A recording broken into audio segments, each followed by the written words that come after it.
শুভ সন্ধ্যা। শুরু করছি আপনাদের প্রিয় অনুষ্ঠান স্টেডিয়াম বুলেটিন, প্রেজেন্টেড বাই ওয়ানএক্সব্যাট। আপনারা জানেন যে আগামীকাল চেন্নাইতে শুরু হচ্ছে ভারত বনাম বাংলাদেশ বহু প্রতীক্ষিত টেস্ট সিরিজ। বাংলাদেশ সেখানে 3টে টেস্ট ম্যাচ খেলেছে আজ অবধি ভারতের মাঠে, একটাও জিততে পারেনি। এবার প্রচুর আশা নিয়ে এসেছে, তাই পদ্মা বনাম গঙ্গা এই লড়াইটা খুব উপভোগ্য হতে বাধ্য। কালকে যেটা চিপকের স্টেডিয়ামে, চিদম্বরম স্টেডিয়ামে শুরু হবে, কিন্তু তারও আগে আপনাদের দর্শকদের জন্য একটা খবর দিতে চাই, যেটা আমরা কলকাতা টিভিতে ব্রেক করেছি আজকে বিকেলবেলায়, যে সৌরভ গঙ্গোপাধ্যায় তিনি লালবাজারের সাইবার ক্রাইমে তার পক্ষে অভিযোগ দায়ের করা হয়েছে জনৈক ব্যক্তির বিরুদ্ধে। এর নাম কি? এর নাম মৃন্ময় দাস। এর বিরুদ্ধে ইউটিউবার, এই ইউটিউবারের বিরুদ্ধে অভিযোগ দায়ের করেছেন সৌরভ গঙ্গোপাধ্যায়। এটা একটা বিশাল খবর, কারণ এখন অবধি সৌরভকে সোশ্যাল মিডিয়ায় বিভিন্ন সময়ে অনেক কিছু বলা হয়েছে গত 6-8 মাসে, তিনি কখনো রিয়্যাক্ট করেননি। এবার শুধু লালবাজারে প্রথম কমপ্লেন করেছেন, তারপরে পুলিশ এই ছেলেটিকে খুঁজছে। মিনওয়াইল লালবাজার থেকে বলা হয়েছে তাকে যে লোকাল থানায় একটা জিডি করতে, সেই অনুযায়ী তার তরফে ঠাকুরপুকুর থানায় আজকে সন্ধ্যেবেলা একটা জিডি করা হয়েছে এই ছেলেটির বিরুদ্ধে। এই ইউটিউবার নানান কথা বলেছেন। আমি আসবো, আমার সঙ্গে আছেন কলকাতা টিভির assistant sports editor Joyjyoti Ghosh. Joyjyoti, খুব অপমানজনক কথা বলেছেন ইউটিউবার, বলেছেন যে সৌরভের বায়োপিক হচ্ছে। বায়োপিক তো সাধারণত পরে হয়, এসব মারা যাওয়ার পর হয়, তবে কে বলতে পারে আগামী কদিনে কি হবে। অত্যন্ত নোংরা, কুৎসিত, বিপজ্জনক ইঙ্গিত। কি মনে হয়? একেবারে বিপজ্জনক ইঙ্গিত। এবং এই ইউটিউবার শুধু নয়, এবং এই মুহূর্তে কোথাও যেন মনে হয় যে সৌরভ গাঙ্গুলি সফট টার্গেট এবং পার্সোনাল অ্যাটাক করা হচ্ছে। তাদের ভিউয়ারশিপ বাড়ানোর জন্য মানহানিকর মন্তব্য যেভাবে তারা মন্তব্য করছেন সেটা একেবারেই নেওয়া যায় না। এবং সৌরভ গঙ্গোপাধ্যায়, যিনি সাধারণত ইগনোর করে যান বিষয়গুলো, আজকে শেষমেশ এটার দরকার ছিল এবং তিনি যেটা করেছেন, এবং আপনি ফার্স্ট ব্রেক করেছেন আজকে, তবে এরপর মনে হয় আর কোনো মৃন্ময়ের এই ধরনের সাহস পাবে না করার। আসলে এটা অনেকে করে যাচ্ছিলেন দিনের পর দিন, মাসের পর মাস, এবং যত বড় সেলিব্রিটি, যেটা তুমি বললে, তত বেশি ট্র্যাকশন। তুমি তাকে যদি গালাগাল দাও তুমি, তাহলে তত বেশি ট্র্যাকশন। তুমি যদি আজকে মমতা বন্দ্যোপাধ্যায়, সৌরভ গাঙ্গুলি, নরেন্দ্র মোদী, এদের যদি তুমি তোমার লক্ষ্যবস্তু ঠিক করো, বিরাট কোহলি, তাহলে তোমার ট্র্যাকশনটা অনেক বেশি হবে। তোমার অর্থাৎ তোমার ফলোয়ার্স বেড়ে যাবে, বেশি লাইকস আসবে, বেশি রিয়াকশন হবে। এটাই বোধহয় অনেক ইউটিউবারের লক্ষ্য, কারণ তারা এটা থেকে টাকাও রোজগার করেন ইউটিউবে। অনেকে সৎ পথে খুব ভালো থেকে ভালো কন্টেন্ট দিয়ে রোজগার করেন, অনেকে একটা প্রবণতা হয়েছে এটা করার। আর বাংলায় গালাগাল দেওয়ার জন্য এই মুহূর্তে সৌরভ গাঙ্গুলির চেয়ে ভালো আর কে আছে? একেবারে। এবং এই জন্যই বলা যে এই মৃন্ময় যেটা করেছে, এই জিনিসটা কিন্তু আরও অনেকে করে যাচ্ছেন, এবং যারা করছেন তারা ভুল করছেন। সৌরভ গাঙ্গুলি শুধু বাংলার নয়, ভারতের আইকন, তাই সফট টার্গেট তাকে করবেন না। আজকে এটা ভারতবর্ষের সর্বত্র এই খবরটা ছড়িয়ে গেছে, এবং আমার মনে হয় যে এরপরে যদি লালবাজার থেকে যথোপযুক্ত ব্যবস্থা নেওয়া হয়, আমার ধারণা এই সংশ্লিষ্ট ব্যক্তিকে ধরাটা জাস্ট সময়ের অপেক্ষা। এবং হয়তো ওই যে ইরেসপন্সিবল যে সোশ্যাল মিডিয়ায় যেটা চলছিল, সেটা বোধহয় বন্ধ হবে। ন্যায্য ক্রিটিসিজম কেন মানুষ করবেন না? করবেন তো, পাবলিক ফিগারকে করবেন, কিন্তু ইরেসপন্সিবল জিনিসটা বন্ধ হবে। আপাতত আমরা আবার চেন্নাইতে ফিরি। চেন্নাইতে বহু প্রতীক্ষিত টেস্ট ম্যাচ।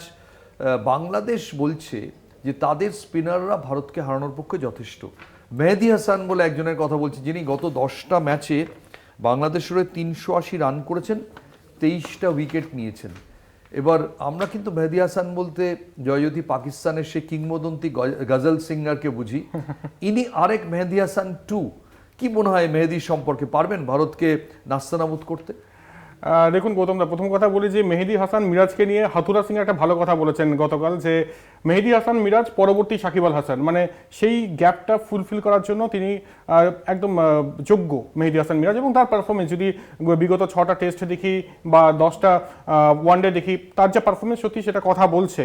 কিন্তু এই ভারত কিন্তু পাকিস্তান নয়, যেটা এর আগে ক্রিকেট বিশেষজ্ঞরা বলেছেন। তাই ভারতের মাটিতে ভারতকে হারানো কতটা সহজ হবে এটা অবশ্যই সময় বলবে। তবে আজকে নাজমুল হাসান শান্ত আবারও বলছেন যে পাকিস্তান সিরিজ নিয়ে এত আলোচনা হচ্ছে, পাকিস্তান সিরিজ কিন্তু অতীত, কালকে থেকে নতুন দিন, এবং ভারতের বিরুদ্ধে আমরা অবশ্যই তৈরি। তবে নাহিদ রানাকে নিয়ে এত যে চর্চা চলছে, আপনারা অন্য বোলারদের কথা বলছেন না, তার উপর বেশি প্রেশার ক্রিয়েট করবেন না, কারণ অন্য বোলাররাও ছাপ রাখতে পারে।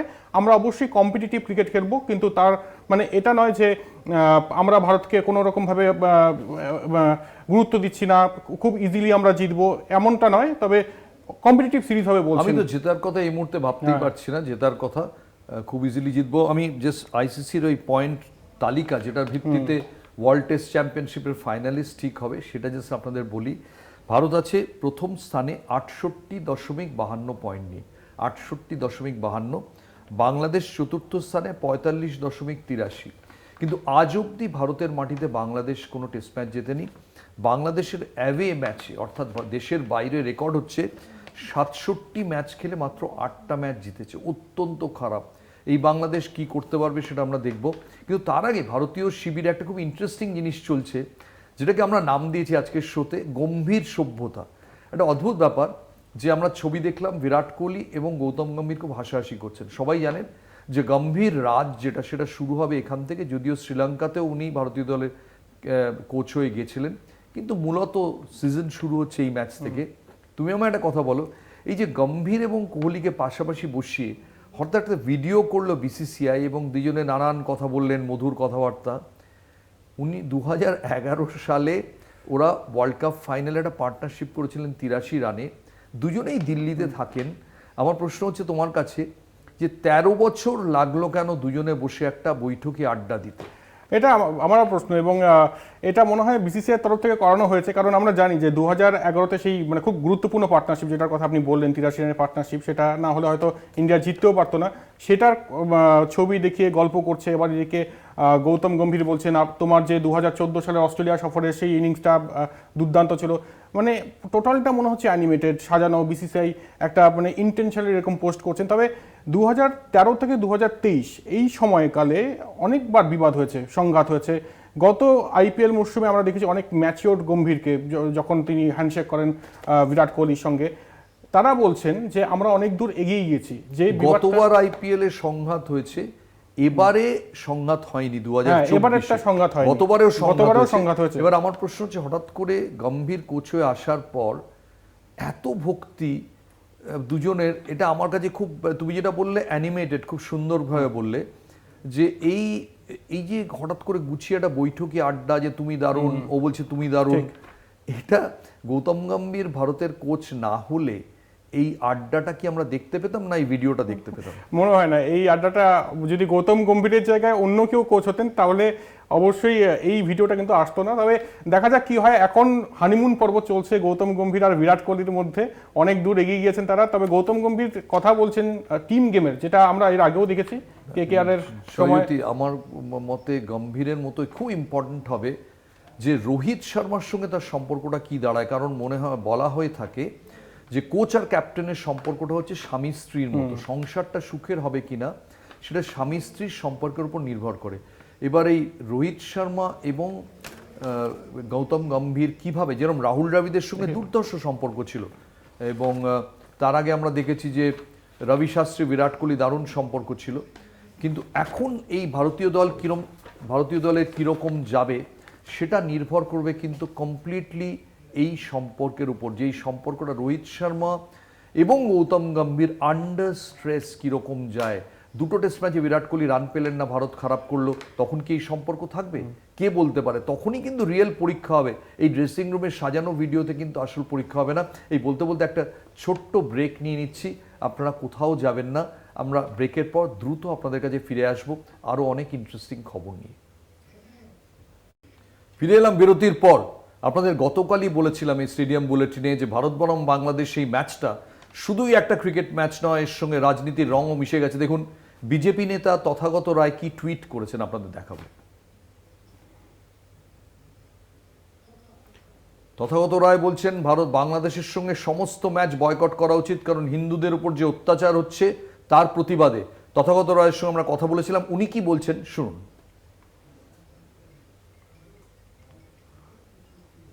যেভাবে হিন্দুর ওপর নির্যাতন হচ্ছে, নিরপরাধ হিন্দুদের শুধু ধর্মের কারণে তাদেরকে সব রকম ভাবে বঞ্চিত করা হচ্ছে, সব রকম ভাবে অত্যাচার করা হচ্ছে, প্রাণে মেরে ফেলা হচ্ছে, অপমান করা হচ্ছে, সেইটার প্রতিবাদ স্বরূপ বাংলাদেশের সঙ্গে আমাদের কোনো খেলায় না যাওয়াই উচিত। বড় কথা হচ্ছে যে জিনিসটা খেলায় যেন না হয়, ইস্যুটাই বড় কথা, কে তুলবে সেটা বড় কথা। পুরোপুরি বয়কট করা উচিত, বাংলাদেশের সঙ্গে কোন রকম খেলায় যাওয়াই উচিত নয়। এবারে শেখ হাসিনা আশ্রয় চেয়েছেন, শেখ হাসিনাকে কেন আশ্রয় দেবে না? এরকম আশ্রয় বিভিন্ন রাষ্ট্র দেয়। বাংলাদেশের এখন নৈরাজ্য চলছে, পুরো অরাজকতা চলছে। সেখানে এখন নামে মাত্র সেই চিফ অ্যাডভাইজার না কি পদে মোহাম্মদ ইউনূস আছেন, কিন্তু তার কোনো ক্ষমতা নেই। ক্ষমতা যেটুকু আছে সেটা আস্তে আস্তে মৌলবাদী, যে ইসলামবাদী এবং জেহাদি গোষ্ঠীগুলোর হাতে চলে গেছে। তারা তো স্বাভাবিকভাবে ভারত বিরোধী, তারা ভারত কিছু করুক না করুক, তারা ভারতের বিরোধিতা করুক। কি অবস্থা দেখুন, আসাদুজ্জামান নূর আমার একজন অত্যন্ত প্রিয় শিল্পী ছিলেন, একজন নাটকে একজন নাট্য ব্যক্তিত্ব ছিলেন। আসাদুজ্জামান নূরকে খুনের মামলায় জেলে ভরে দিয়েছে। শিল্পী কি হবে? কোথা থেকে শিল্পী আসবে? আর শিল্প টিল্প ওরা পছন্দ করে না। ওর ফিরছি OneXBet নিবেদিত স্টেডিয়াম বুলেটিনে তথাগত রায়ের বক্তব্য শুনলেন। আচ্ছা, প্রশ্ন হচ্ছে যে বিজেপির রাজ্য নেতৃত্ব কি তথাগত রায়ের সঙ্গে বক্তব্যের সঙ্গে একমত? তারাও কি মনে করেন যে ভারতের কালকে থেকে বাংলাদেশের বিরুদ্ধে ক্রিকেট খেলা উচিত নয়? আমরা কোনো মন্তব্য কিন্তু কারো কাছ থেকে এখন অবধি পাইনি। আমি ব্যক্তিগতভাবে বিজেপির মুখপাত্র শ্রমিক ভট্টাচার্যের সঙ্গে যোগাযোগ করেছিলাম। উনি বললেন এ ব্যাপারে তার কোনো মন্তব্য নেই। আমরা ধরে নিতে পারি এখন অবধি তথাগত রায় যে বক্তব্যটা বলছেন সেটা তিনি নিঃসঙ্গভাবে বলছেন। এখনো পর্যন্ত কোনো অনুমোদন কিন্তু কোথাও আমরা দেখতে পাইনি বিজেপির তরফ থেকে যে বাংলাদেশের বিরুদ্ধে খেলা উচিত নয়। একেবারেই। আর এই জন্যই ক্রিকেটে আবদ্ধ নেই। আর এই সিরিজটা ক্রিকেটের বাইরেও কিন্তু একটা বিশাল আকার নিয়েছে এই ভারত বাংলাদেশ সিরিজ। একটা তুমি আমার একটা কথা বলো, ভারতের কালকে 3 স্পিনারে খেলবে না 3 পেসারে? 3 স্পিনার এখনো পর্যন্ত যা খবর, আমি একবার বলে দিচ্ছি যে 3 স্পিনার কারা কারা থাকবেন এবং গোটা টিম কম্বিনেশন কি হবে। অশ্বিন জাডেজা তো খুব সহজ। থার্ড স্পিনার কুলদীপ যাদব, এখনো পর্যন্ত টিম সূত্রে খবর কুলদীপ যাদব থাকছেন। আমি একবার বলে দিচ্ছি রোহিত শর্মা, যশস্বী জয়সওয়াল, শুভমান গিল, বিরাট কোহলি, KL রাহুল, ঋষভ পান্ত, রবীন্দ্র জাদেজা, কুলদীপ যাদব, জসপ্রীত সিং এবং মোহাম্মদ সিরাজ, এই টিম সম্ভবত নামতে চলেছে আগামীকাল। আপনারা জয়জ্যোতির কাছে টিমটা পেয়ে গেলেন। আমি এবার একটা অন্য খবর বলি যে আমরা যখন এই শো করছি তখন কিন্তু সল্টলেক স্টেডিয়ামে AFC চ্যাম্পিয়নশিপ গ্রুপ 2 ম্যাচে মোহনবাগান খেলছে কাজাকিস্তানের টিমের বিরুদ্ধে। আমরা সেখানেও 1 সেকেন্ড দেখে নেব। একটু আগে গোললেস ড্র যাচ্ছিল, আমি শোর মধ্যেও খবর রাখছিলাম। ঠিক এখনই কি যাচ্ছে আমরা প্রতিনিধির সঙ্গে কথা বলার চেষ্টা করব। আমরা স্বপন কি রেজাল্ট এখন যাচ্ছে যদি সল্টলেক স্টেডিয়াম থেকে? হ্যাঁ, খেলা প্রায় শেষে দিয়ে মুহূর্তে গোললেস এখন চলছে, কিন্তু বলে না গৌতম দা, ম্যাচে ভাগ্য যার ম্যাচটা তার। কিন্তু মোহনবাগান 27 মিনিট লিস্টন ফলো অবিশ্বাস্য মিনিট, চোখে দেখা যায় না, অবিশ্বাস্য মিনিট। 75 মিনিটে কামিংসের অবিশ্বাস্য মিনিট। মানে মোহনবাগান সারা ম্যাচে জানা খেলছে, এই দুটো মিস যে করলো তাতে কোনো ক্ষমা নেই, লিস্টন ফলোতে কোনো ক্ষমা নেই। মোহনবাগান AFC ম্যাচটা কিন্তু আজকে চ্যাম্পিয়ন্স লিগের 2 ম্যাচটা জিতেই মাঠে ফিরতে পারতো, মাথা উঁচু করে ফিরতে পারতো।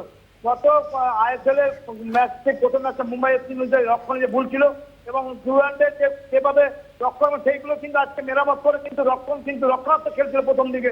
বলা যায় মোহনবাগানের প্রথম আক্রমণটা এসেছিল প্রায় 20 মিনিটের মধ্যে। সারা ম্যাচে 55 মিনিটে প্রথম কর্নারটি পেয়েছিল মোহনবাগান, কিন্তু তা সত্ত্বেও বলবো সেকেন্ড হাফের শেষের দিকে যেভাবে অ্যাটাকিং করেছে এবং 75 মিনিট। স্বপন, মোহনবাগান সমর্থকরা জানতে চান যে ম্যাকলারেনের কি হলো, আজকে কি ম্যাকলারেন খেলছেন? ম্যাকলারেন কিন্তু আজকে রিজার্ভে থাকলো, কিন্তু ম্যাকলারেনকে নামাননি।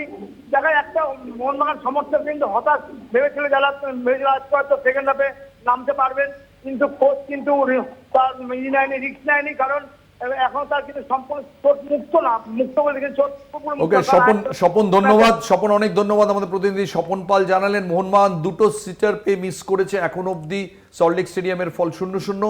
মোহনবাগান সমর্থকরা নিশ্চয়ই চাইবেন শেষের দিকে গোল হোক। জয়জ্যোতি, আজকের আমাদের এই তুমি তো টিমটা বলেই দিলে, কালকের ম্যাচের দিকে আমরা তাকিয়ে থাকবো অধীর আগ্রহে। আজকের মতো স্টেডিয়াম বুলেটিন এখানেই শেষ করি। OneXBet নিবেদিত স্টেডিয়াম বুলেটিন আশা করি আপনাদের ভাল লাগছে। এই সিরিজ গঙ্গা বনাম পদ্মা। আজকের মতো চলি, শুভরাত্রি।